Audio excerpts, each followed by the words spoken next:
സുമ കണ്ണു തുറന്നു. കണ്ണുകളെ വിശ്വസിക്കാനായില്ല. ഗൾഫിലായിരുന്ന ഭർത്താവ് തൻ്റെ മുന്നിൽ എഴുന്നേൽക്കാൻ ശ്രമിച്ചു. അയാൾ പറഞ്ഞു, "വേണ്ട സുമേ, നീ റെസ്റ്റ് എടുക്ക്." അന്തിച്ചു നോക്കിയ സുമയോടായി അയാൾ പറഞ്ഞു, "സുഖമില്ലാതെ ആയി അല്ലേ? നീ ഒന്നും അറിയിച്ചില്ല. എല്ലാം മനസ്സിലടക്കിക്കോ. ജലദോഷം വന്നാലും അറിയിക്കണം എന്ന് പറഞ്ഞല്ലേ ഞാൻ പോയത്. ആ കൊച്ച് എല്ലാം എന്നോട് പറഞ്ഞു. ഞാൻ പറയാതെ വന്നത് നന്നായി. നിന്റെ അവസ്ഥ വളരെ മോശമാണല്ലോ." അയാൾ സുമയുടെ തല തലോടിക്കൊണ്ട് പറഞ്ഞു.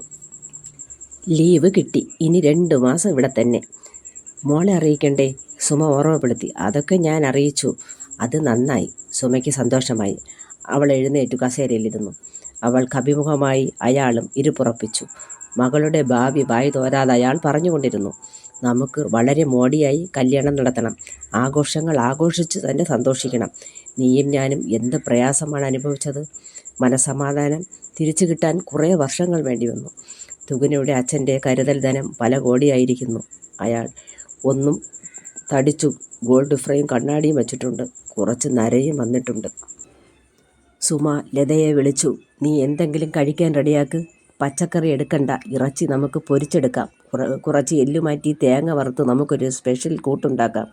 കശുവണ്ടിയൊക്കെ അരച്ച് ചേർത്ത് നാക്കിൽ രുചി നിൽക്കണം."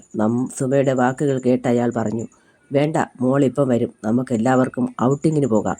ഞാൻ അവളെ വിളിച്ചിട്ടുണ്ട്. ഫുഡൊക്കെ പുറത്തു നിന്നാകാം." സുമ ലതയെ നോക്കി.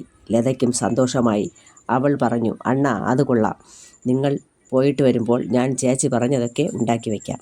"വേണ്ട, നമുക്ക് എല്ലാവർക്കും പോകാം. നീയും കൂടെ പോര്." "ഞാൻ വരണോ ചേച്ചി?" ലത സുമയോട് ചോദിച്ചു. "നമ്മൾ എല്ലാവരും പോകുന്നതല്ലേ, നീയും കൂടെ വാ. ഇവിടെ ഒറ്റയ്ക്ക് നിൽക്കണ്ട." ബെഡിൽ മൂളി മൂളി കിടന്ന സുമയെ ലത വിളിച്ചുണർത്തി. "ചേച്ചി, ചേച്ചി." സുമ കണ്ണു തുറന്നു. കണ്ടതൊക്കെ സ്വപ്നമാണെന്ന് അപ്പോൾ അറിഞ്ഞു.